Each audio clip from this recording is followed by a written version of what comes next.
Live? Are we going live? Yes, we are. I can hear myself. Why can I hear myself? It's off to a great start. I don't know. Hopefully you can't hear us twice, everyone. Hello. We haven't done one of these in a while, have we, Nareice? No, we haven't. It's been quite a while. So, hi everyone. Good to see you all again. Hello. I'm George Rule, Community Manager of Switchblade, also go by Ruli. Nareice, one of our associate producers. I am, yeah. She manages all the content. All So the who content, better to have talking about the Battle Pass? Yeah. Right, so live update to begin with, because to be fair, we've been very due diligent with our updates on social media, Yeah. Discord, Twitter, all that jazz, so you guys have a rough idea of what's going on, generally speaking. But you know, we could have done better on the live stream fronts. Mainly the Battle Pass is what was holding us up significantly. Yeah, I've been concentrating a lot on that, haven't we? Yeah, we've been grafting really hard to get that right.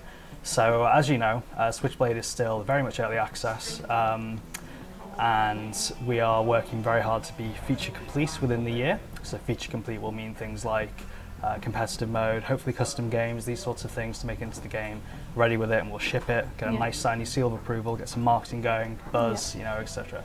So as part of that, we published a blog post earlier today, which you might have seen. We linked it on the Discord, social media channels, and it said that we do want to respond to player feedback. One of the big elements of player feedback that we were getting was there's no real end game loop. There's nothing to really invest yourself into. You know, you've played your games, you've mastered the vehicles, you know what your favorite ones are at that point, and you kind of want to go to the next level.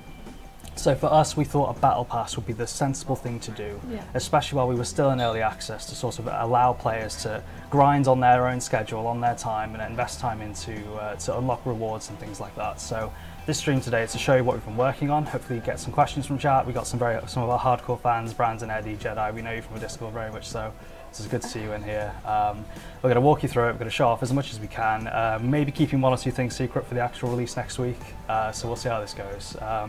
As usual, not very scripted at all. But I think what we will want to say is we want to do a big shout out to HyperX. HyperX is one of our company partners, company sponsors. They've been really helpful to us in organising hardware for events and things, as well as also sending us stuff to give away to you guys, as well as just supporting what goes around the office generally from a hardware perspective.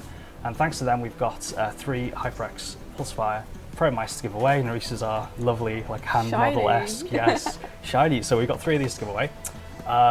We're not going to do them on stream right now. We are going to do a series of giveaways in the run-up to Battle Pass launch. So places to keep an eye on, I would say, will be the Discord, because we have a giveaways channel in the Discord. Twitter, so general giveaway on social media on Twitter. And then we'll see what we can think of for the third one, because we have 3 of these to give away, and it would be a shame not to do something special. Yeah, definitely something special. Absolutely. Quite cool, Any suggestions, shout them out on Twitter, put them in chat now, on Discord, do let us know. We are interested to see what we can do with them. But yes, obviously we're always going to be transparent what's going on here with our sponsors, and HyperX have been very good to us, so it's very kind to be good to them back. So, you probably heard the game launch earlier, so we should probably start talking over it a bit and jump in. So I'm going to unmute it and send us over there. Let's go here, and then let's push this live, and then let's hope the game auto detects. Exploit is being a bit slow today. I don't think it's auto detected. It might be because, there we go. Yeah. Bit of it. So I'm going to need to do some jiggery pokery with the network info before we get started.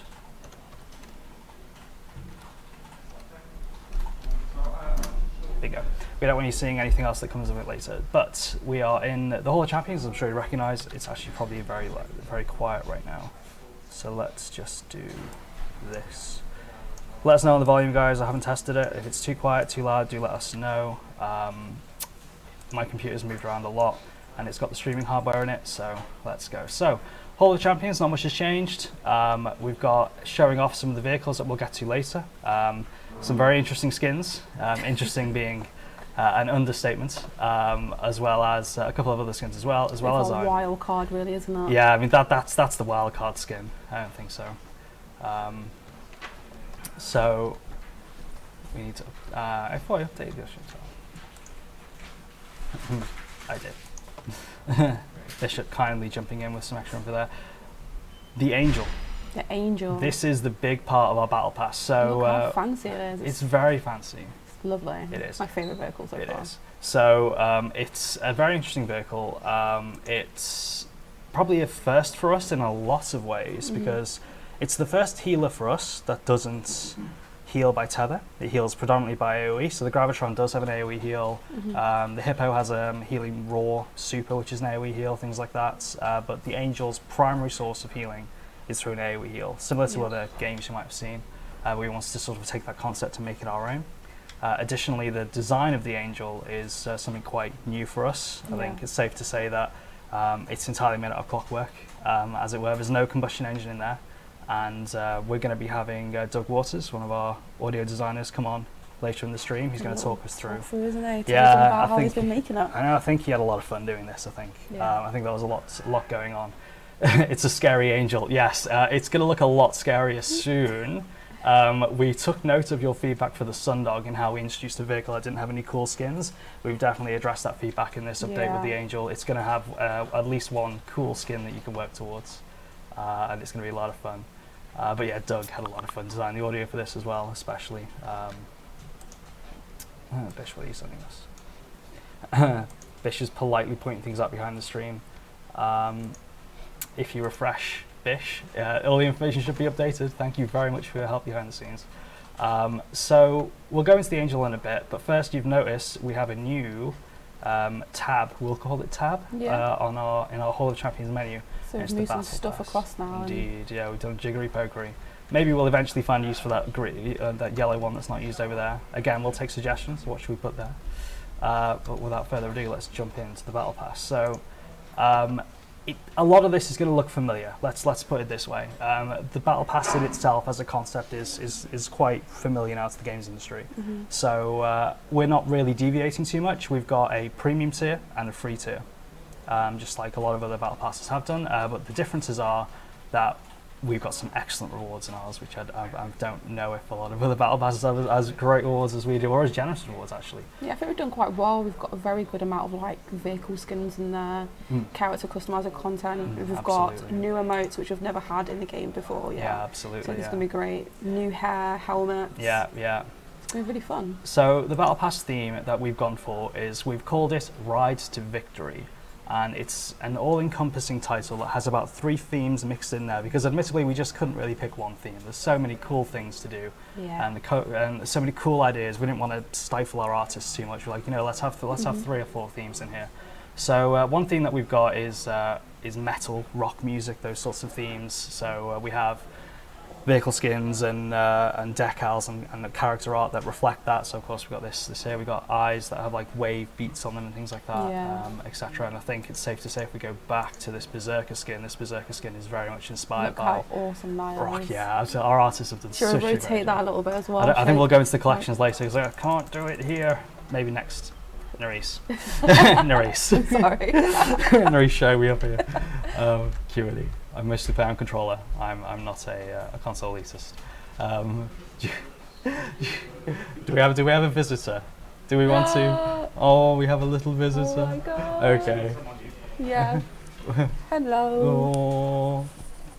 This is Frankie. This is Frankie. We have a couple of office dogs now. Hello. How are you doing? Ooh, he's very interested in you. He's not very interested in me. He's my best friend, that's why. Hello. Hello. Hello. Do you like the battle pass? Yeah, you do, don't you? Do you want to buy the battle pass? I think he wants to jump into the battle pass now. Ooh. Aww. Bye, Frankie. Aww. Bye, Frankie. Oh, he's so cute. Frankie needs to go into the next battle pass, He I does. think. So clearly we need to record Sundog audio from Frankie while he's here. Oh my god, yeah. I'll ask Doug That'll be on that amazing, later. actually. Absolutely. So we've got quite a few. We've got about 7 vehicle skins in total, I think. Yes, we do. 7. So, so the Berserker skin and other skins are very much inspired by, you know, metal, rock music, things like that. And then another theme that we've got is just sort of blanketing dark. Yeah, or the sort dark angel type. Yeah. Type theme. So forgeries, those sorts of things. Yeah. So of course the flaming blade of all vehicles probably needed to embody this sense. Oh yeah, definitely. Like look how it's glowing on there as well. Yeah. And the really great thing about this skin as well is like when you get a speed boost going down like the battlefield, like the wheels actually glow itself as well. It's really amazing, especially when in the heat of battle. As that effect spools up. Yeah, absolutely. That's really cool.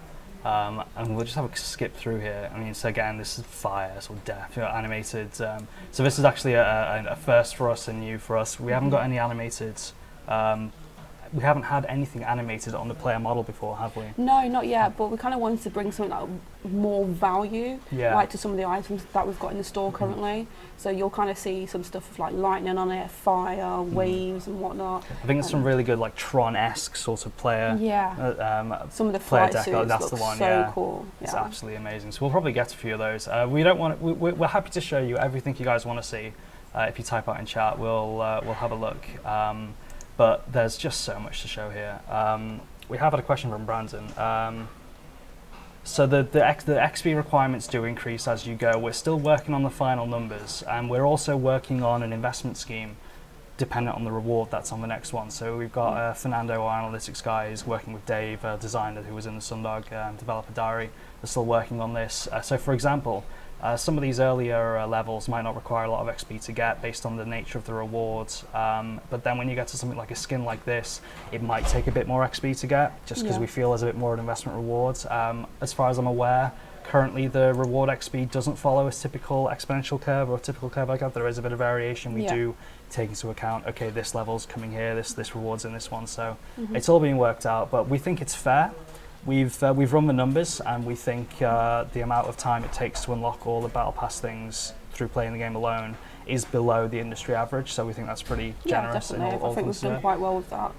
And of course, it's still a test, early access. You know, we want you guys to be able to get these rewards fairly and as quickly as you guys want to do, so you can invest as much time as you want. But at the same time, we recognise early access. We're testing this as much as we are, giving you new content as well. So if we want to give you a bit of a break per se, let's call it that, rather than just, oh no, it takes 3 million hours to get everything, I can't get this item that I want, because that's not fun, is it? No. That's not fun. So we're always looking to have feedback as well, like when we launch the Battle Pass, and we'll definitely just keep involving it and see what works and what doesn't work. Absolutely. As the number says, it's Battle Pass 1, there's going to be more, so we're open to feedback. We'll be working to improve it. Indeed. So I think we've already mentioned this publicly on Discord, Twitter, on our blog post, but the Angel will be free to Battle Pass users if they get to level 24 in the Battle Pass, as you can see here. So the free tier is here in grey, and the premium tier is down here in gold. The Angel itself as a vehicle is on the free tier.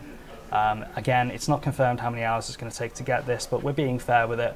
I'm sure we can publish those numbers if people ask, and when they're finalised, we can say it's going to take you roughly this long. Winning and losing is, of course, going to give you different amounts of XP, but we can give you a rough idea.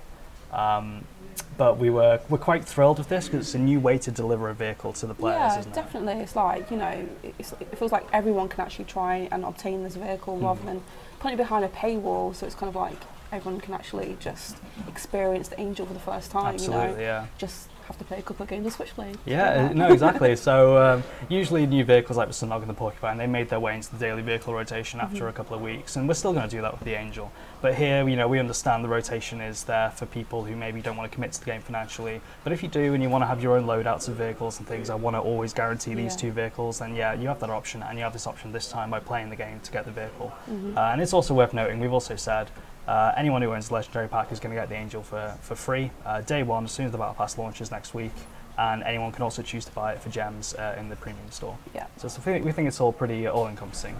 And yeah, Jedi, I just answered your question right there, bang, Legendary Pack, you're sorted. So I think, I do love this helmet. I think, was it Ray who did this? He did, yeah. It's an excellent job. Look at those eyes. I know. They're looking deep into your soul. Ooh, threatening on the Simbin, aren't they? Definitely. The Safeguard skid as well. Absolutely amazing work on the skull. I love the detail here. Look at that. Absolutely incredible. And there is one more theme that we haven't touched on. Let's see if we can find Rory. There's Rory. So that's we have Aurora in the office, but this is spelt differently. So this is the third theme that we did. So we recognise that the teams are lions and sharks. We haven't really done anything to recognise those teams in game as of yet. So we wanted to. Scary clown lion. Scary clown lion. Is that literally? Yeah, we should rename the standard face paint style line to. It's my favourite. Like, it looks amazing. I'm trying to find. It might be in. We'll get on to. We recognise there's some packs on the screen that we haven't talked about. We're going to get to those in a second. I wonder where the vehicle skin is. It might be inside one of these. No, it isn't. But that is. So that's hilarious. Look at that. It's absolutely incredible. If you want to be a lion, there you go. We can kick you guys all out with this. We got you covered. So we should probably address these now. We have a rough. We've also mentioned them in the blog post as well. So we're going to be introducing the Battle Pack to Switchblade, specifically contained to the Battle Pass. We have 4 tiers of rarity: standard, epic, legendary, ultimate, and potentially one more. The design documentation is still changing here and there, and they are all contained within battle packs themselves. Battle packs are our way of delivering content in a random nature that keeps it fair and maybe a bit fun along the way. And we understand that there can be certain elements about these sorts of mechanics people don't like, so we'll just say something along the lines of, it's completely fair in terms of the chances of getting the items that you can see here.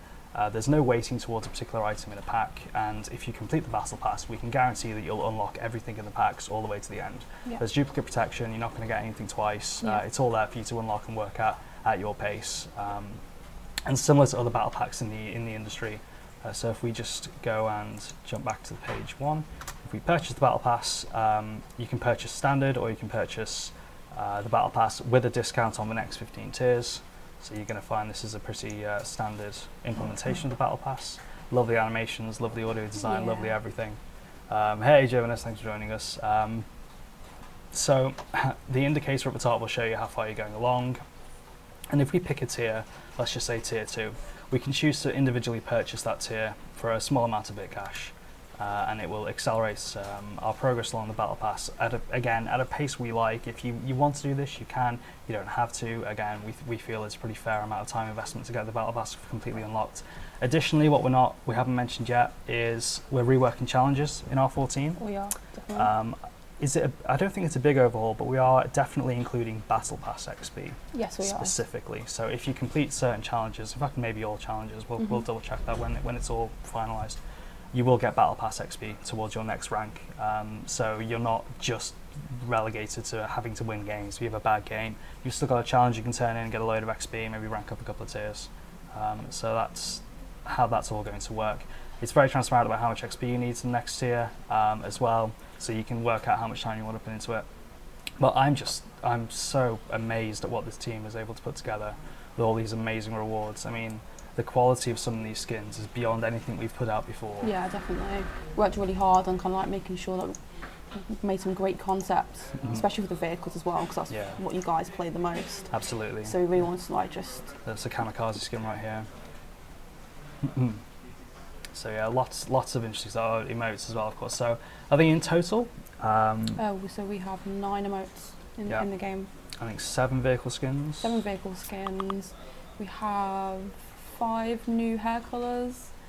I'm trying to wrap them for my brain now. We have like 7 new helmets as well. Yeah. 8 new face paints. Yeah. They're amazing. It's great. Oh, you can customise the moustache on that as well. Sold. Yes. Sold. Can I buy rank 30? So you can have a rainbow moustache if you want. Like, there you go. That's all you need. That's really, the USP of the Switchblade Battle Pass. That's amazing. Nice. So, unless anyone jumps out in chat and wants to see some specific rewards, we're going to jump into a game with the Angel, and we're going to start talking a bit more about the ability of the Angel, how it fits into the meta, how we feel it works. We've been playtesting it a bit internally for quite some time now. We have a good feel for it. That's amazing. Look at that, the lightning. It's absolutely incredible. Okay, so we're going to jump into a game. So this is our internal dev environment.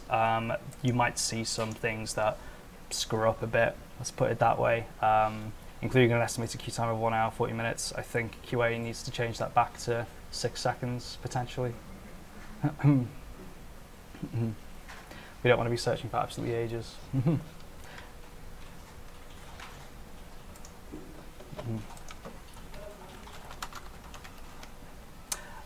I am stand corrected. Yes, I do. Good old QA, can't fault them. Angel, and any preference on a second vehicle? Should we try the Flaming Blade one? Because we can put that skin on, can't we? We can.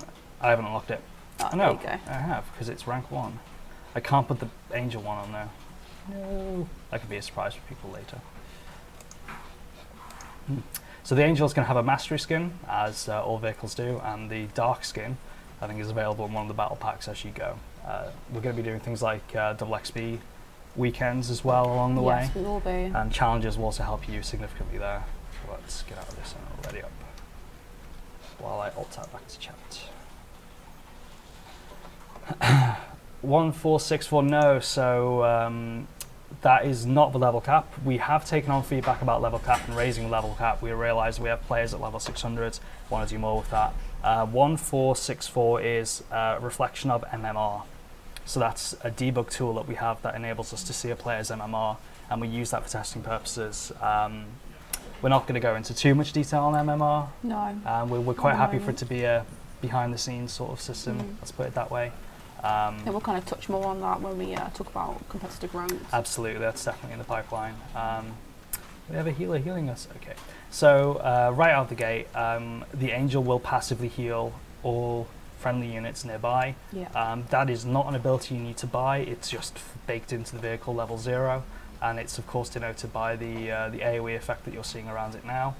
The bottom left, you can see a healing icon with a negative next to it. I need to chase down an ally.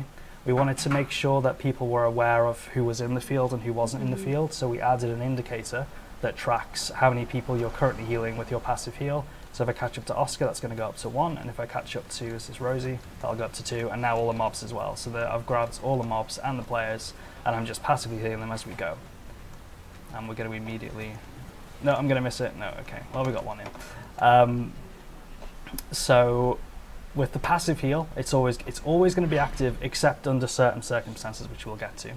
And the first passive ability I feel you want to buy is the R ability. I don't believe you can see the HUD, but we will disable the heads-up display if needed. Yeah, so I'm going to quickly... it's this one. And I'm going to send the webcam away for a second as well. We're still here, don't worry. So, the first ability you're going to want to buy is the R ability, I feel, and it's the passive healing boost, and it significantly increases the healing outputs of your passive ability.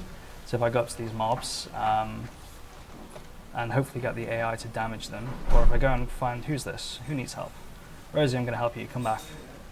Where's he going? Rosie, Blaise. Okay, so if I activate this healing boost, the area effect, visual effects are intensified, and the healing output is significantly intensified as well. So it's a good way to deliver a quick burst to your allies and keep them topped up on health. Yeah. I think it's fair to say the playstyle of the Angel is quite passive.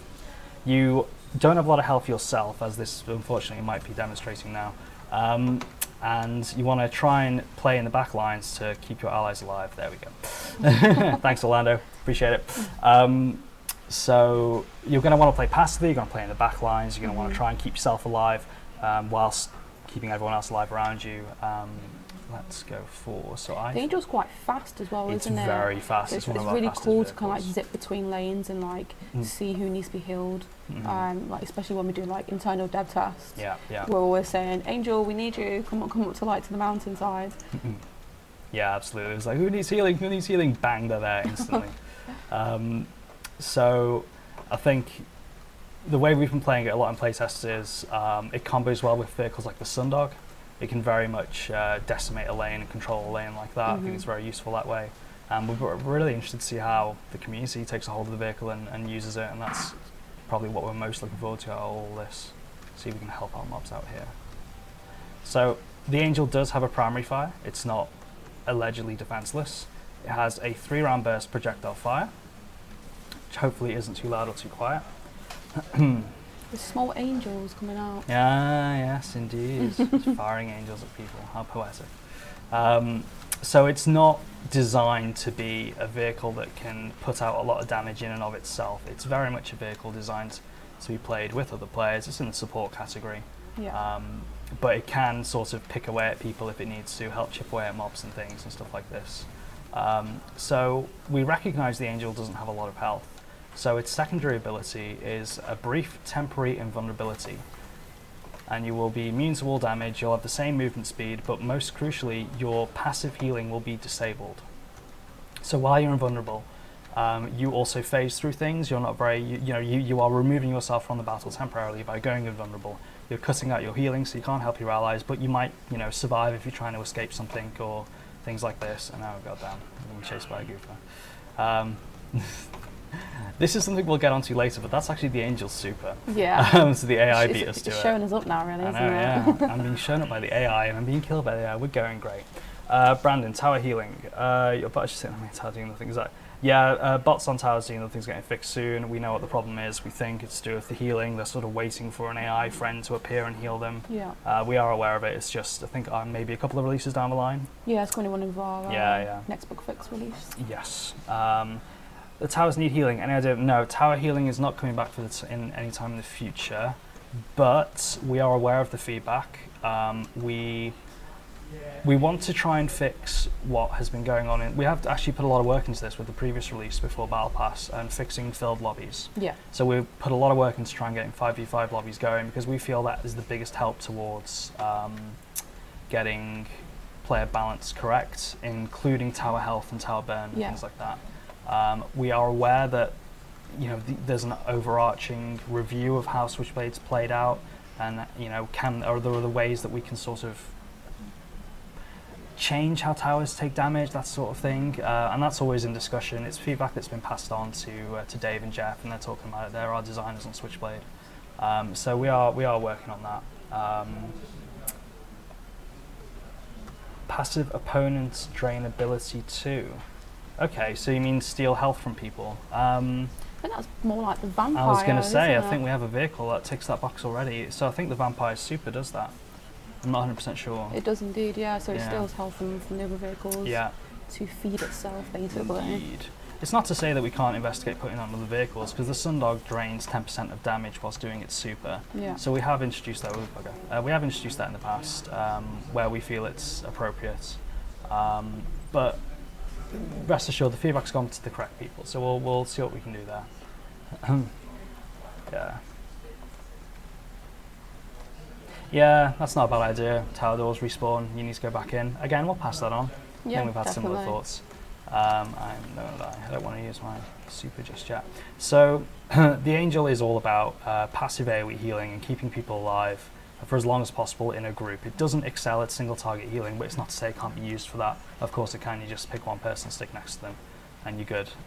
Its super ability is called Guardian, and popping it will significantly overheal your allies and allow them to withstand a lot of damage, and we've got a lot of supers going on here. But hopefully you can see Guardians, the giant green AoE field, keeping Willow alive as they push through everyone. It does also slow your vehicle down just a tad, doesn't it, as well? It's a risk reward. So I think the Angel is very vulnerable in its position. They don't overheal as much as its allies, and it also slows you down.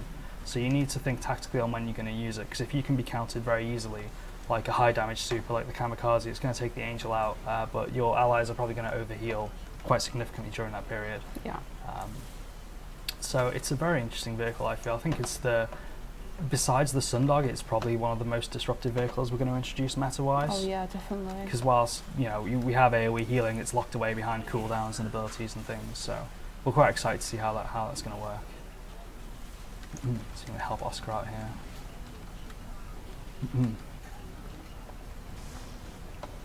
He's going for the tower, isn't he? Yeah, indeed. Come on, Oscar, go to the tower. So we're aware of MBB issues. Again, we're in early access, we're still balancing things. So the reason healers are getting more XP currently in the live game is that residual balancing that we need to do after we remove tower healing. Because originally XP and things like that was balanced with tower healing they were. Even though the tower healing was a bug, we were seeing like, ooh, healers get this much XP. And we sort of, as we nailed in on the bug, we realised, oh, we've misbalanced the XP. So the XP changes are coming. Do you guys want another game of the Angel, or are you quite happy with what you've seen? So this is the post-game reward screen. You can see we're tracking your Battle Pass progress on the reward screen. If you do level up, in the Battle Pass, you'll be shown what you get, things like that. It's quite an interactive experience. You always know where you are and what you're working on, things like that. How did I do? Only using the Angel.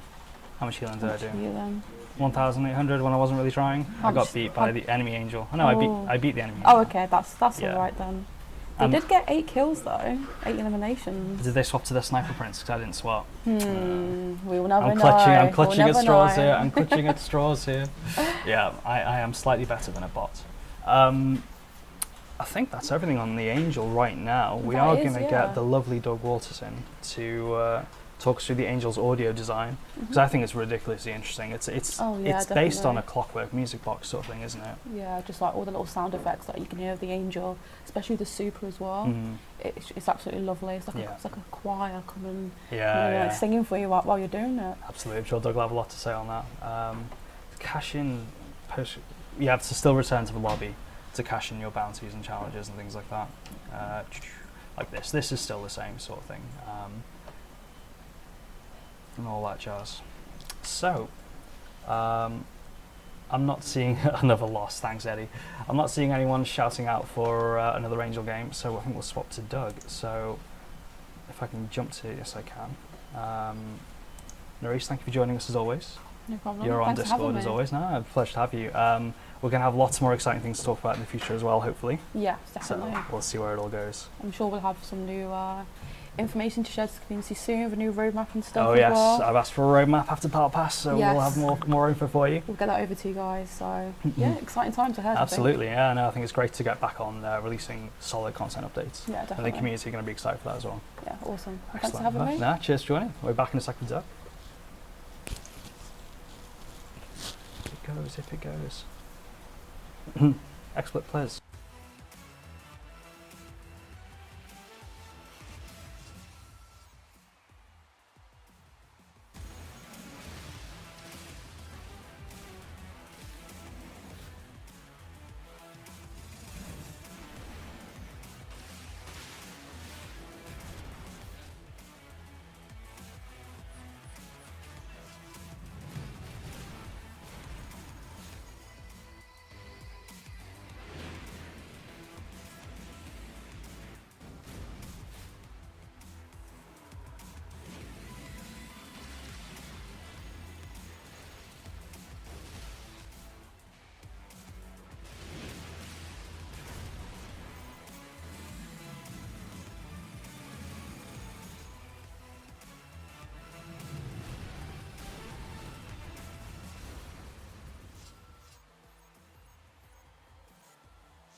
Players. There we go. All right, everyone, I'm back with Doug, one of our audio designers on Switchblade. Doug, thanks for joining us. Yeah, no worries, no, happy to be here. Absolutely. So you've done a lot of work on Switchblade, haven't you, for the audio side of things? Yeah, so I've been part of the team since about September last year. I took over from Steve Cowell, who was our previous sound designer, while he moved on to other projects. Yeah. So I took over pretty much, sole responsibility of the project. Steve still helps out with some bits here and there, which he's a massive help with.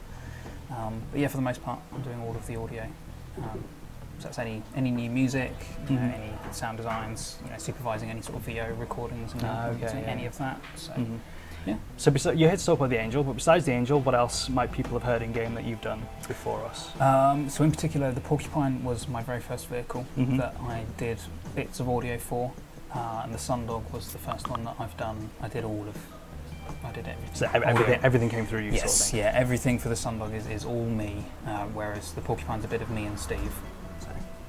That's excellent. So I think, is there any particular favourite element? So you worked on an entire vehicle for the Sundog. Was there any particular element of a vehicle, the Sundog maybe specifically, that you enjoyed? It's got to be the Super, I think, on the Sundog. Yeah. It went through so many iterations just getting it right that it was such a labour of love by the end.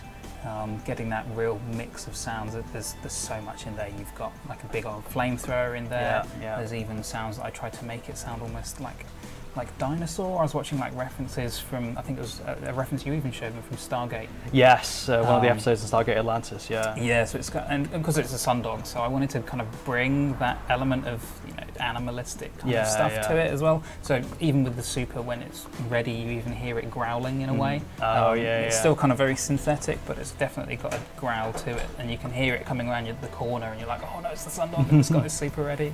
Yeah, no, it's always good to hear about these little tidbits that might get lost in the background of battle, and there's the actual things going on relating to the vehicle. That's really cool. Solar, Jedi. That's pretty much how it sounds. It's definitely one of those. Yeah, it is. If we could have subtitles on the game for the sound effects, that's what I would put. Yeah, we'd steal Jedi right there. Okay, so I'm gonna Alt-tab something. I'm going to mute the game, and I'm going to take us in. Because Doug works a lot with our design tools, Unreal Engine, things like that, and you have prepared for us a series of videos. Yeah, just a couple of little videos, just kind of going through each ability. We'll kind of talk through some of the ideas, I guess, that went into those, inspiration, etc. So indeed. So let's swap over to that now. So I think one thing that we can already start talking about, which we'll get into more detail, is I don't think people necessarily appreciate that it's not just one sound when they hear a sound, because creating sounds is actually drawing from lots of different sources and things as well. Yes. You were talking about reference images earlier. Yeah, it's not just going out and recording one engine with one mic and then just whacking that into the game. Obviously that works in some cases, for like simulation games or something, then, where you want it to sound exactly like it is in real life, that works, but, we're talking about futuristic vehicles here, so it makes sense to be a bit more creative, layer up different sounds and really create a different kind of characterization for that vehicle. Yeah. So which one would you like to start with when discussing the Angel? Well, I think the first one that I properly sat down and spoke with Jeff, our producer, about was the engine actually for it, and this kind of informs the whole rest of the design. Yeah. So I'm trying to get into the audio levels, so we don't. Oh, it's because Switchblade's open. So I will do this instead. I have a backup plan. We don't want to completely deafen you all with the audio, as lovely as it is. So hopefully you guys can hear this. Do shout out if you can't. So this is now playing passive now. Doug, I've got these if you want to... Oh, yes, please. There you go. I can have a little listen again myself. No,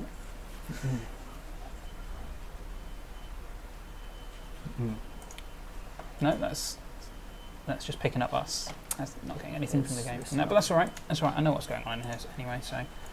No, I think that means it's not doing the thing. I'm going to close Switchblade for the timing then. That's probably interfering with it, to be honest. Here we go. There we go. Hopefully I didn't deafen you all by putting up 200. So whilst the abilities is what the vehicle does, it's the engine that really defines what that vehicle is. Yes. And like I said, it informs the whole rest of what the rest of the vehicle sounds like. So going back to the Sundog again, the Sundog had lots of extra little servos and stuff in there. Because you've got these kind of tiny little stub axles on the Sundog when it's all raised up on like these stilts sort of things. So it's like, where would you even put a combustion engine in there? So it made sense to do something unique for that. But then this is going like so far beyond even the Sundog in terms of how unique this sounds. Yeah. So the very first thing that we knew that we wanted to do with this was no combustion engine. Yeah. Right. And as you can see from all of the little bits moving around inside, it's all clockwork, it's all very steampunk. So the engine itself is entirely made up of lots of kind of mechanical little ticking sounds that We have a library of stuff recorded. You know, there's bits from like grandfather clocks and stuff all thrown in there, and obviously, you know, it started after a music box. I had to throw some music box sounds in there as well. I think how important is it to get the engine noise specifically correct? Because I think you could argue that it's almost the soul of the vehicle. It's going to embody everything else that comes out of it. Yeah. No, I'd say it's incredibly important as well that, you know, it feels powerful to you as a player, but it has to fit. It doesn't make sense to have like a huge kind of chugging diesel engine for this, especially if you're on the enemy team and you hear this thing coming around the corner and it sounds that big, and then suddenly there's like, it comes around, you see it, and there's just this big disconnect of like, oh, I thought that was maybe going to be a tank, and actually it's just this quite delicate little healer. So it definitely needs to match what it does in game, and also, you know, the visual characteristics. Absolutely. I think it's certainly a unique undertaking for us. As you say, it's got no internal combustion engine. I think that might be true for a couple of individual examples, but I think all clockwork is, of course. Absolutely. So should we move on to another example? Yeah, well, I've actually got, so we're using Fmod as our audio middleware, which is made by Firelight Technologies based in Australia.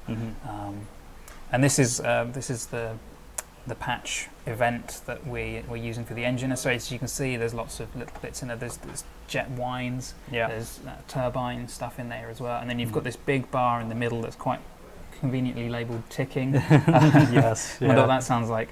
So that's all ticking, and that runs continuously. But as you can see, as the RPM at the top increases, you've got a little parameter that I increase up there. You've got different layers that fade in and out, and that's kind of showing the increase in speed.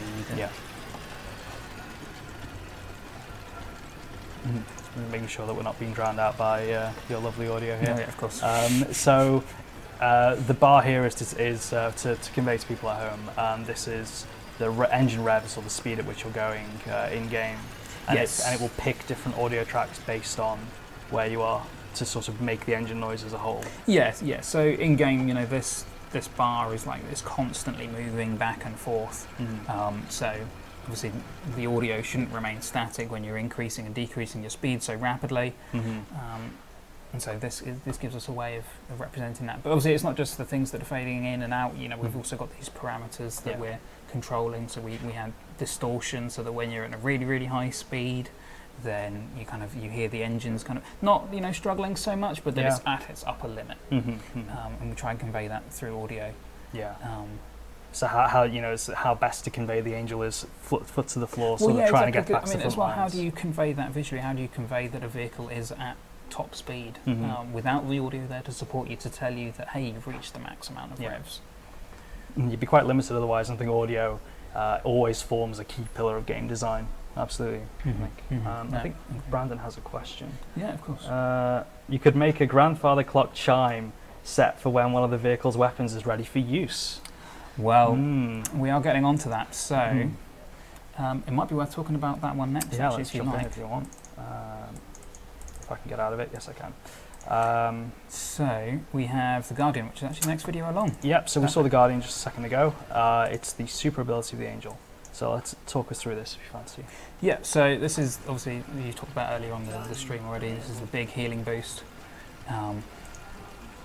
And you know, the Angel, as we've said already, it's this kind of music box style thing. So when your super is ready, the top opens, but as you might be able to hear Brandon already, there's little musical chimes in there that trigger randomly every so often. I mentioned that earlier. I quite like those as a sort of ambience to it, especially. And then when you go into full...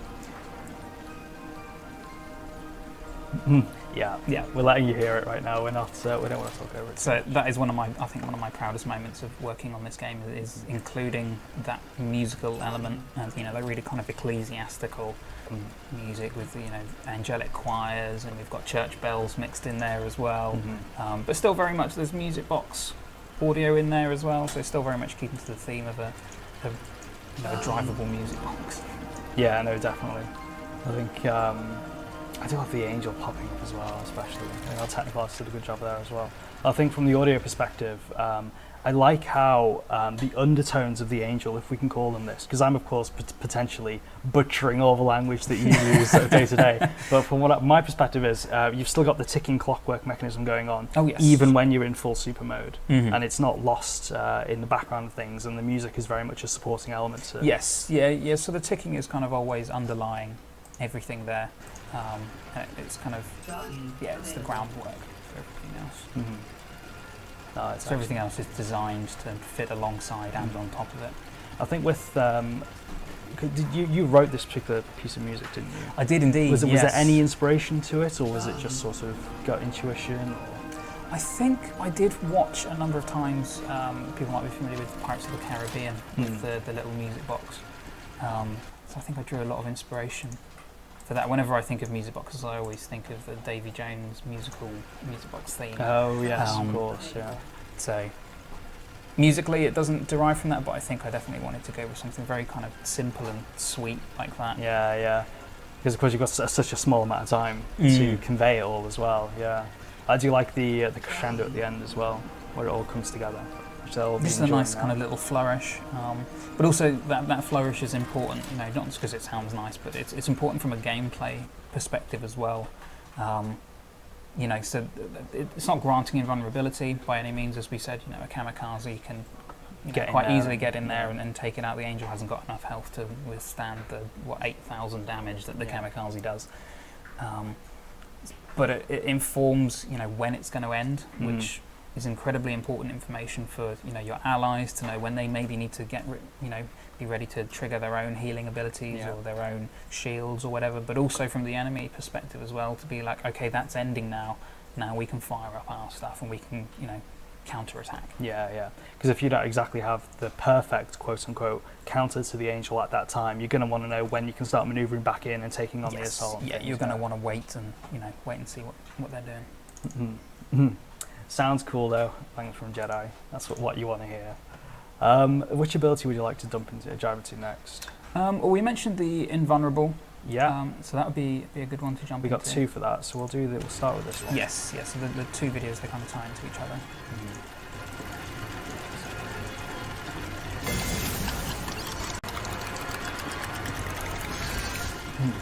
So you've kind of got this big old, hammer on anvil. It's not so heavy, but it works quite well for the dainty vehicle that the angel is. Yeah, but it very much conveys the sense of I am now a lot stronger, as it were. Yeah. And as well as visually, the audio cue is there for people that are trying to chase it down. Oh, he's activated it. Maybe I should hold off on my really powerful secondary ability, that sort of thing. Yes. And similar to the super, it's building up. It's got a crescendo to it at the end. Yeah. So once again, this is complete invulnerability. Obviously, it's just for yourself. It's not for allies. Yeah. But based on previous games that I played, such as Storm or whatever, they have invulnerability stuff in there. It's incredibly annoying to play around. You're about to kill someone. They've got the last little chiclet of health. Yeah. And then suddenly they pop this invulnerable ability. So I felt that it was important information that I wanted to portray once again, so that you can have some counterplay around it. Plus, it rewards that higher level of play that we want to bring to Switchblade, especially that this vehicle brings to it as well. It really does have a completely different play style to the other healers. I played a lot of Gravitron before, and it feels similar to Gravitron in terms of speed and how passive you have to be. But this one, there's so much in the background. Yeah, I think there's a lot more balls to be juggling while you're trying to keep everything on top. You got how many people is in my AoE? When should I use my boost healing? Should I go invulnerable yet because this person's focused me? Ooh, I'm pushing on the base. When am I going to super? Yeah. So and it's all because of that AoE healing. I feel there's so much more of a focus on not just taking out the mobs and taking out enemies, but how many people can I get within my AoE in order to really maximise the effects of my abilities. Absolutely. I think the invulnerability sound is very cool for it as well, which people have just been hearing now. Yes, so this is a special audio cue that we've added in, so that when the angel pops their invulnerability and you hit it with any kind of weapon, you get this really kind of unique It's kind of like a bullet ping, but also like very negative sounding, so it's kind of like a denied sound. Because the Angel, it's quite golden already almost, and especially if it's from afar, you can't necessarily see if it's popped this particular ability. Because it also has a red outline if it's on the enemy team. Yes. Yeah. So if it's far away, then you might not be able to tell that it's popped this, and you might end up wasting a super or something on it. So we want you to be able to tell from a distance that, hey, this has been popped, and you'll hear this wherever you are. If you're the one hitting it, you'll hear it. So it's not as if you even have to be incredibly close to be able to hear this particular impact. If you're hitting the Angel, you'll hear it globally. Yeah. I think one of the gameplay elements that you were telling me about was, as you upgrade the invulnerability, its duration extends. So from an audio perspective, how did you tackle that in terms of making sure that it all still, the audio design still played its part from a gameplay perspective? So the timings are all set within the game, so we know exactly what amount of time they're going to last for. And since the vehicle goes invulnerable, we know it's not going to die during that time, so we know that we don't have to suddenly cut the audio off. But essentially we get the level, and we know the amount of time the ability is going to last for that level, and then in Fmod I've got a special event set up that's parameterized, and when we trigger the ability we go, okay, so what level are we at? If level 2, then play the level 2 event that we've got set up in Fmod. Because it's of course very critical to have that crescendo at the end happen at the right time, of course. Yeah, once again, I mean, and there's another vehicle in game already that does something very similar to this. It's your favourite, the Sidewinder. Yeah. So the mag shield on that, when you pop that, it has kind of a crescendo that builds up. Yeah. It's handy not just for you as the person playing it to know when you're going to launch it and when to get back into cover to get to hide from people's shots more. Yeah. But also for enemies, firing abilities back at you. QA's having fun with controllers. No, indeed. It's. I think there are elements like this that people maybe don't necessarily think about when they're playing their games. They just think, oh, it's a sound, so that was recorded, and that's all happy. But of course, sound needs to be dynamic to adjust to what's actually going on in the game. Yeah. No, and I've always kind of enjoyed playing as characters that you can play a little bit more through the audio with. I've always kind of appreciated that. Obviously, I'm a little bit biased being an audio designer. Yeah, no, of course. Yeah. I've always kind of enjoyed that extra element that I can tap into and really kind of, bring my skills as an audio designer and kind of being a good listener. Absolutely, and bringing that skill to the game. It's a key skill to have because even though situations might seem similar to a game designer, an audio designer might look at it and think, "Oh, actually, there are differences at play here that we need to bring out in the audio elements and things." So because it's not audio. It's not just about matching exactly what's there. It's about what's important that I can't see. Yes. And obviously, in a game such as this, where we've got two teams, the information needs to maybe be slightly different sometimes. Someone suggested, is the next vehicle going to be called Devil to balance out the fact we have Angel? I hope so. We can certainly look into it. It's not on the board, but I'm sure we can add a hasty... Well, you have shown off the dark skin for the Angel, haven't you? We have, yes. Kind of devilish in a way. I think that's the dynamism we're going for there, absolutely. So then the last ability is the primary fire. Yes, this one obviously is unlocked from the start. As you can see, the projectile itself is quite unique. Yeah, literally an angel, I think. Yes, yeah, you can't see it too well from the angle that we're firing it from, but they are little angels, which is quite fun. So they've got unique audio on them as well. It's got a nice crisp sound to it as well. It's quite high. Yeah, there's a nice kind of little shimmer that changes in pitch with every shot. But they're something that's quite fun and once again, very unique to the Angel. Yeah. I like its trail effect as well. It's kind of, it lingers as the projectiles are still moving. Yeah, the thing I love about this vehicle and the Sundog and in particular is just how much work the team has put into it, both visually and from a design perspective. It's just, they're so different. Absolutely. I think both the Angel and the Sundog are some of our best work as a team today, I think, and we've got more of that in the pipeline, I think it's safe to say, and I think we are looking at vehicles in a new light. We're approaching them from a new angle in how we can produce some of the best, most polished experiences for our players. Yeah, absolutely. Yeah, definitely. But even going back and looking at other vehicles as well. Say for instance the Sidewinder, that new shield audio that we've got, that was something that I went back and did, and the Fortress as well. So when the Fortress folds out into its super, we wanted new audio on that to really kind of emphasise this big kind of clunky machine. But I think in the lore it's kind of styled as the oldest vehicle in the lore.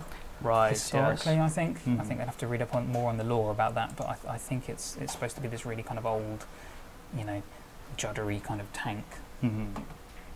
It's reimagined or brought back, as it were. Just kind of bringing that characterization through into the game.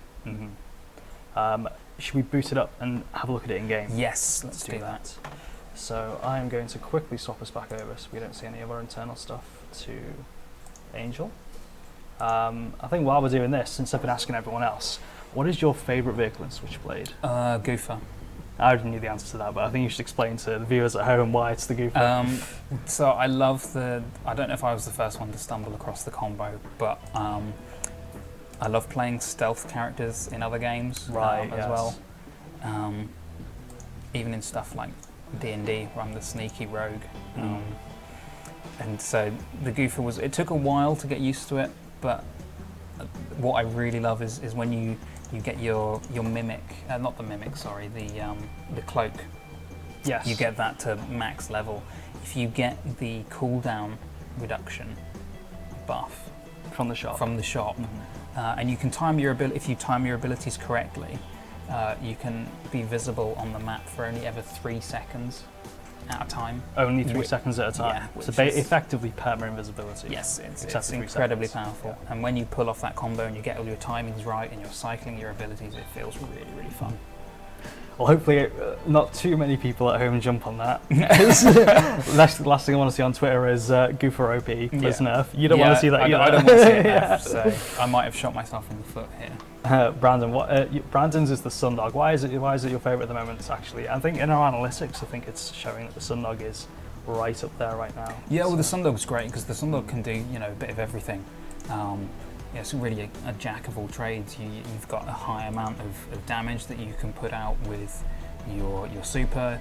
You've got 2 abilities, your primary and the sun that you fire out. Yeah, fusion core that do lots of tick damage. So they really benefit from the the increased crit hits. Yes, definitely. Yeah, because think of it, while you're firing lots and lots of bullets as your primary fire, buying the critical hit modifier amplifies that significantly. I think I use that on Deadly Circus on the Sidewinder because you're firing out so many missiles in your super. The more of those that crit, the better, or the more crit damage you do, the better. That's what I love finding as well, is playing vehicles and just seeing, how does this work with this upgrade, and how do I optimize this vehicle through the upgrades available in game. I love coming up with those little kind of combos and and stuff. Because you mentioned D&D, it's the same appeal of things like that and other things. How is your strategy going to be optimized for the specific load that you're doing, or what you've got ahead of you and things like that. So for me in the Sidewinder, I buy speed because I love getting in there with my rocket burst and doing as much damage as possible, those sorts of things. So you're going to say Goofer, but what vehicle should we pick as our secondary? Ooh. Is there anything... Should we do Sundog for an audio discussion? Should we do Porcupine for an audio discussion? Is the chat going to get in before the 166 seconds? What does the chat recommend? What does chat want? Chat, what's our second vehicle going to be? Don't pick Mob, buddy. Because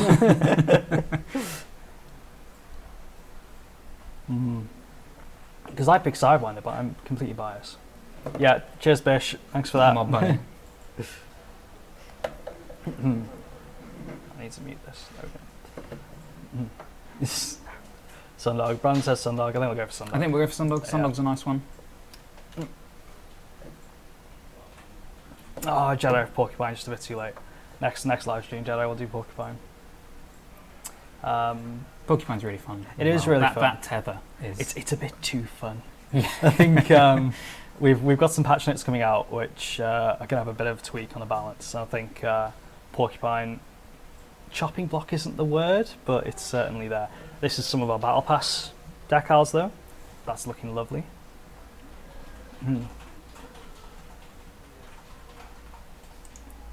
think we might. Did XSplit crash on us? It did. XSplit ran into an unexpected error. Oh, it looks okay. It looks fine. Windows told us XSplit just had a massive error. It looks completely fine. I say it's okay. I don't really know what I'm looking for. But you can jump on and you can take the driving seat, literally. Oh, the mouse. Mouse. Uh-oh, where are we? Here we are. So you normally play controller, don't you? I do, yeah. I normally do play with a controller. Well, I'm PS4 main at home, so... Let's just Alt-Tab for chat as well. Because we don't want to list you guys. There you are. We assume you can still see us. Healing Angel with Healing Hippo, a little healer. So this is something I actually did this in a playtest recently, where I went double healer, and it worked surprisingly well. See, I wouldn't think so, because I've done double healer in the past, and I feel like you're robbing your team of a second healer by picking maybe 2 good healers or 2. Do you know what I mean? You can't have 2 on the battlefield at the same time. So why did it work so well? I'm not incredibly sure. I haven't done it again since. Is it the balloon? It was not the balloon. No, it was the Gravitron. Oh, and the Angel. Gravitron and Angel. Cause I think the abilities that you buy work together so well. These guys here. I think it's the healing bug I mentioned earlier. I think he's waiting for healing, but he's got it, so he's a bit stuck in there. I think he's pushing the other one into the tower as well. Isn't he? He's aggressively trying to heal. Right, so with the Angel, one of the first things I always buy is this. It increases all damage and healing output by 10%. Very vital.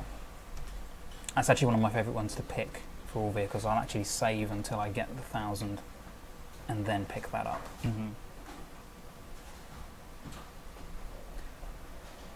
So we can hear the engine noise ticking over now. We're revved up to max as well. Yeah, and if we move around a bit, you can hear it kind of changing. So as we're introducing, so we've got, at any one time, we've got 10 vehicles on the battlefield. There's always going to be, and especially when it gets a bit hectic and just sort of like crashing into each other. What are the challenges of trying to keep everything sounding diverse enough that you can tell, okay, that's over there, that's over here, especially with things like surround sound headsets on PlayStation 4 and things like that being very popular these days? Well, ideally, you know, the abilities really have to take precedent over the engine sounds at that point. And we're looking at the future, in the future at least, to implement more systems where we play off of that. So logic puzzles like, hey, who's looking at me? Who's dealing damage to me? What is the most damaging effect here? And then creating a sort of priority system based off of that, and what's the most important information to me at any given time. Try and keep Willow some healing. I think we're going to lose Willow. Oh, Willow's gone. We're going to die as well. Yeah, we're going to die as well. It would help if you could hear the game. Yeah, you see, this is my one down for you. Take away my headphones and I can't play. Exactly. No, we the reason we're not wearing headphones right now is we're conscious of the mics. So it was perfectly fine to hear what was going on, but then when you put it around your headset, I was like, we're going to kill them. Yeah. With double sound. Get some speed boost. That's a good shout. Drop one of these. I like that glowing green on the top, personally. The glowing green, yeah. There's a kind of that's the ready effects for the healing boost, or I think what is it called? Divinity. Divinity, yeah. So that's actually, should we give people? We didn't give people a proper look at the abilities. So after we're not in a situation where the flaming blade's going to murder us. That's fine. I've got my invulnerable. I can get out. So that's a joy. You can get up close with the angel, and the invulnerability kind of. It's a bit more forgiving perhaps than some of the other healers where you don't really want to get too close. Obviously, stick in the background. Don't put yourself out in the front line. Yeah, you're not a brawler. You're your a healer invulnerability support. is, I think, 4 seconds. Around about 4 seconds at each level. Obviously, that changes. Because whilst the Gravitron has a lot of speed and utility and its rocket ability to do AoE damage, that's also a similar. You can't get too exposed. You've got to hide behind your healing. The angel can't exactly hide behind who it's trying to heal because it might have to be positionally sensitive to a group of players. So hiding behind one might rob healing from another group of players. So it's why you have things like the invulnerability to sort of try and keep you alive, and you've got to be a lot more aware of your positioning and how you're playing, I feel, as well. That's our super unlock, so you'll be able to hear the little chiming bits in there. the mobs aren't drowning it out. No, this is another fun. So you can kind of just sit on the edge and heal them passively. And cheeky! Keep them alive as they're destroying the turret. There's another. There's a fun thing I like to do sometimes as well. So when the two mob lanes meet, actually just go out just a little bit ahead of the front mob, and then pop your invulnerability. The mobs will then focus you. Yes. And you can draw some fire for a little bit at least, which maybe gives your mobs time to take out one of the enemy mobs or something. I think the invulnerable is going to be something really fun that people are going to find a lot of fun ways to use it. I think the super and invulnerable are going to change the way how people play the game, especially. I think how much health I think the amount of health it starts off with, Brandon, is on the screen there. 19,920. It is level 4 though, so it is a little bit. So probably a bit lower. Yeah, 1,800, 1,700. We're blocking the vehicle stats thing. I'll put out some screenshots for you, Brandon. I'll give you that information later. I think it's more important to have us here for the time being. It's get away. It's even on its own. It's similar to. You mentioned Terror of the Storm. I play a lot of Overwatch here and there, so it's like similar to Mercy. You can't be on your own too much. You've got to understand what's going on. Yeah, that's an amazing use of it. Keep your mobs alive for a counter attack. Yeah, just let them push back a little bit more. So while you're invulnerable, you cannot shoot, and you move very slowly. So you are very dependent on who's around you to do damage and things like that. So that was a great example of just keeping the mobs alive to push through. And I think the Angel Super is a great example of being able to turn the tides of a lane, so you can sort of either push back or keep a push going, those sorts of things. Oh, sorry, Oscar. I tried to block a few shots there for him, but he was very aggressive there. Absolutely. One of the ways I use the Sidewinder shield is to try and block allies or save allies from super abilities. You can use the Angel in a very similar way, but I think in the specific case of the Sundog, I think the Angel is a lot lighter than the Sidewinder. So when you go to block something like Solar Flare, which is a knockback, the Angel will get pushed back more significantly than the Sidewinder will. Yes. So there's considerations you've got to make there. There's a fun little bit of counterplay as well for the Angel Super, because it's invulnerable to damage, but it's not invulnerable to crowd control effects. Yes. I think that's one of the things that we took on board when we were designing it, because we understood that it's a powerful ability, but it needed a counterplay. I think crowd control is one of the counterplays that we're looking at. So I think the Tiny Giant might come back into it just to use its super to be able to knock the Angel around and get it out of the way. Yeah. I think there was an amazing GIF I put on social media a couple of months ago where we sent the fortress into orbit. Just that was Nareice, wasn't it? Nareice flying. Yeah, and it's very similar here. Oh, here you go. Here's the enemy. Yeah. I think the Angel died. I think Largo popped his ult, but he got murdered just before he could. Panic ulting does not work. No, I think that was. I can't hear the audio. I think that might have been the Healing Hippo one. Okay. We saw lots of healing particles and it was obscured. If you're invulnerable under a tower, does it target you or not? It does target you. Yeah. You won't take any damage. Obviously, there's a timer, isn't there, on when your things are locked out? Yes. So right now we are being targeted, and then they are being targeted. Sorry, they're being targeted. But if say I'll drive under an enemy one, and we'll get to one, and we'll show you what. Yeah, for talking about how we need to play with our allies, we haven't been playing with our allies. No, we have not. So it's worth. The Angel does not solo lane very well. You need to be with people. I think that's what I mean with the Sundog. I think it does pair very well because you can trade off healing abilities with each other, and the Sundog's huge AoE can destroy mobs very effectively. Yeah, so if we drive into a tower, so we can pop our invulnerability. So you see we're getting focused, but we don't take any shots, which is very handy for, soaking for your mobs to get in. Yeah. I think that answers Brandon's questions right there. He asked if we hit the Angel with the weapon freeze while invulnerable, does it stop the ability? No, it doesn't. Does he mean the porcupine? Do you mean the? No, if invulnerable is active and I hit the Angel with weapon freeze, does it immediately shut down the Angel's ability? No, the ability remains active. Yeah, I believe that's the case as well. Yes. I think we are looking into the technology to because we had a bug actually, which was mentioned I think by you, Brandon, in the Discord server, where Lockdown Storm wasn't stopping abilities after they've been triggered, and the reason that wasn't working was because we didn't have the technology to implement that. But we've got the technology working now, and it's something we could extend to other abilities in the game if the designers feel that would add a nice element of tactics and counterplay. Yeah, of course. So it's worth mentioning as well, I guess, that you can't ram enemies. So very, very early on in playtests, it was discovered that you could just use the invulnerability to park yourself in front of mobs as they were going into the tower. Especially since you know where the mobs are going to go because the mob paths. Absolutely. So very quickly we were just like, this isn't going to work. So we removed that pretty quickly.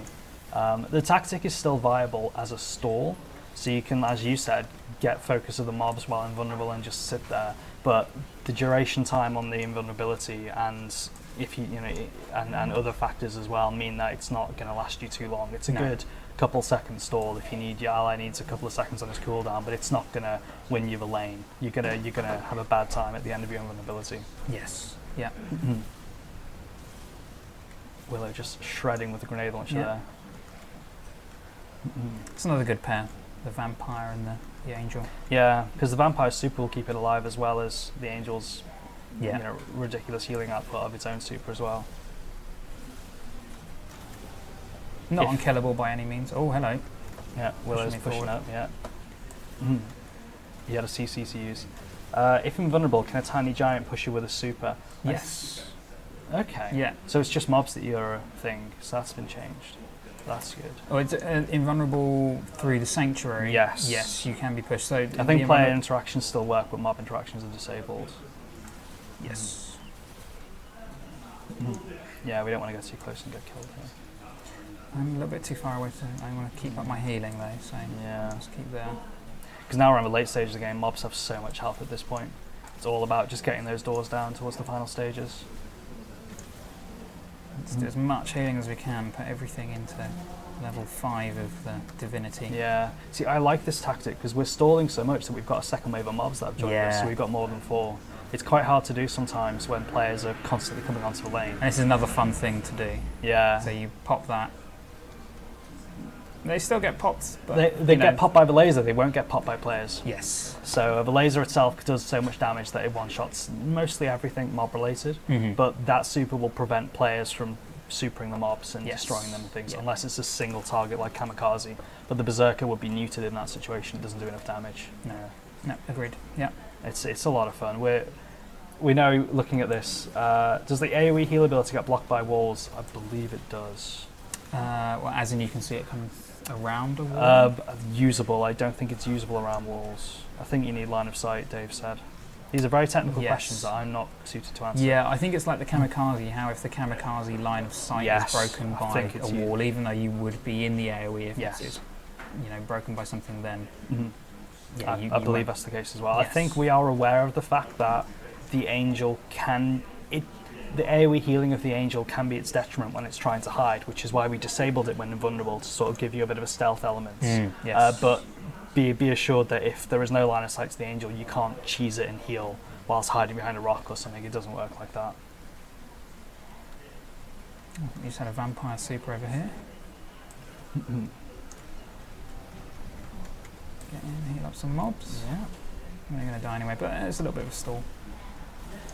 I'm doing alright there. In that scenario, would knockback from Sundog still knock the mobs back, even though they won't be damaged? So if they're in the Guardian super and they get applied CC, do they get knocked back? You're really testing me, Brandon, because we don't jump into the editor and try out every situation. I'm not sure CC applies for mobs. I don't think CC. I think it's just players. I think it's only players that get knocked back by. Because I think mobs just sit still and take the damage. They do. They're a bit. We're not very kind to our mobs. Because I use Solar Flare to completely destroy mob lanes very easily. I don't think they get knocked back. I think they just get shredded. I think the only CC that applies to mobs are slow and speed. I think physical movement CC, hard CC doesn't affect mobs.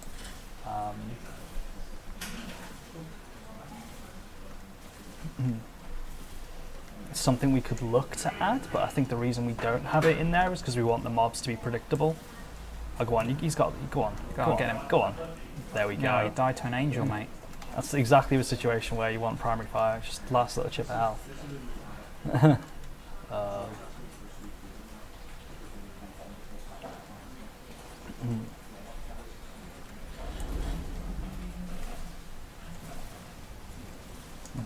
I think in future we need to live stream a full-on playtest 5v5. That'd be pretty good. That'd be a lot of fun. Yeah. yes, the Angel does self-heal passively over time. It's doing it right now, I think. Yeah. Yeah, if I back off, then you'll see the numbers ticking up. They won't. I think it's covered by the overlay. Oh, of course. We can disable that for a bit, actually. We've had enough of our ugly mugs on stream for a bit. If XSplit plays along, here we go. So let's disable this. Oh, yeah, I can see it's blocked by the bottom, isn't it? And camera for a bit. I can go for a bit. And let's push live. Oh no, our call. What? Oh, it got me. I didn't think we were going to get back. I don't think we were going to go there anyway. That's fine. I think we're being murdered though while we're in alt tab. There you go. So now they can see everything. So we're pretty much level something. I can't do math. Level 8? 8. Yes. So we got 2,000 health. We haven't bought health upgrade, I think. We brought the healing boost. Yes. Upgrade, but if we go take some damage, you can see that we passively heal. We probably want to go and see what's going on in our core because we've got Guardian back now. Or are we going to try and escort and get the win? I think I'm going to escort and just try and get that last one in. All right, we're going to go clutch. We're going to hope that our AI... Where's our mob wave? In the middle by the ship. Oh no. Largo's here. Bugger off. I've got this little wave to push through first.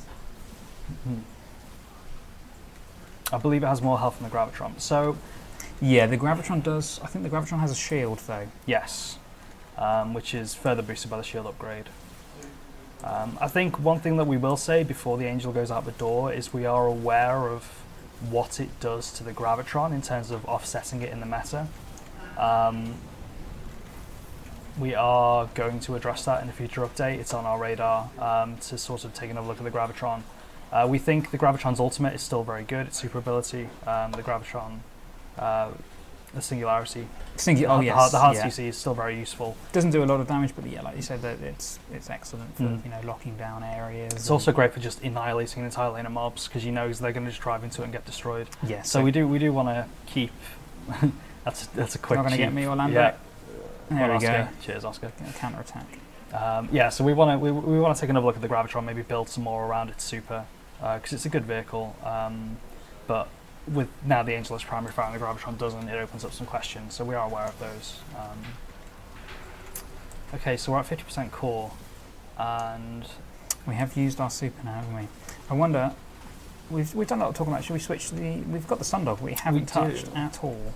Do we want to try out with Sundog and have a bit of a chat about that as well?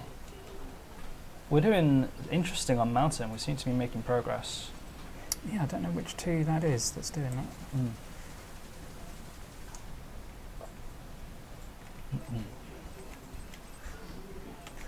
It's always interesting to see how people upgrade vehicles and things. I think you put a lot into the passive heal of the healing burst on the Angel. There we go. We can make some progress in the core now. So me personally, I just put a load into supers most of the time. I just like to go big with huge It does damage. reduce the cooldown. Yes. Which is good. I think with others on Sundog I do all into Fusion Core because I love just clearing out lanes and mobs with it. I'm the same with the Berserker and the Mortars. Oh yes, yeah, they're very popular in the office with certain people. Have you sorted the Sundog almost never getting to 5 primary? Well, we're quite happy with the leveling structure at the minute. We've done some changes to early game XP, which are going out in the next update, I think, not this update. Go for the finish, there we go. Got him a little bit at the end. Yeah, oh, that's excellent. So we're quite happy with level 15 being 5 barrels on the Sundog, so we're not going to be changing that. You did all the audio on this, didn't you, as well? I did, yeah. So I think it's actually level 10, where you. So if we'd have gotten one more level, I think on the Sundog, we'd have had the level 5. Oh, I see. I thought the 5 barrels. I think that was tweaked. I think it was originally level 12, I think, where it was unlocked on Dave's original spreadsheet. Yes. Yeah. And then he corrected it. What was I going to say? We're quite happy with where it is. Yeah, combined super cooldown. It just destroys when you use supers and things. I think that's probably a good note to end on, really. Yeah. We've dived into a lot. Doug, thank you for your time. I know you're hard at work on other things. No, it's right. I mean, I could sit here and talk about audio and Switchblade for hours. So. Well, I hope to do more live streams in general. It's currently moving computers over and doing streams, and having lovely cooperation of our colleagues is always appreciated, but we understand work needs to be done, and that can require, like, who's got this? Are we doing playtests now? You know, it's all that kind of thing. So we appreciate the hard work of our colleagues in helping us put on live streams for the community. I will just take us back to audio intro. But yeah, I mean, we're coming up to a much more exciting time in terms of content, because we're introducing the Battle Pass. We're hopefully going to move on to competitive and things like that Nareice was talking about. Yeah. So we've got hopefully lots in the pipeline that we can stream and discuss. And with the Battle Pass, we are going to be doing some marketing pushes as well, which is going to be fun. So we're working with some influencers to do some live streams there. We're also going to do the usual Facebook ads and sort of Google ads to do a bit of a push. So spread the word, basically, everyone. While the Battle Pass is live, it's a great time to get people in and exciting stuff. I think we're going to do a round-off final time. We're going to thank HyperX for sending over these mice. We are going to start some giveaways. I think we'll start on the Discord server. So the Discord server is links below in the information. We're going to do some giveaways there, including this. We'll also do some big cash giveaway. So as we explained in the blog post, you can buy the Battle Pass for Bitcash, 600 Bitcash, $9.99 US dollars. Not a bad price for what you get, I feel. And we can help you mitigate that with some giveaways later in the week. But yeah, so keep an eye out on our social media channels for that. Shout outs again to HyperX for sorting this out. But Doug, thank you for your time. No, thank you. And thank you for Thank you for your questions as well, community. No, it's yeah, thank you everyone, Jedi, especially with some of your the blaggle sun talk. Yes, love that. We're gonna have to add that in at some point. Excellent. Well, we're gonna get back to work. Thank you everyone for joining us. Keep an eye out next week for more information, especially on the Angel. And we're gonna push more social media feeds then. But until then, see you next time. Bye. See ya.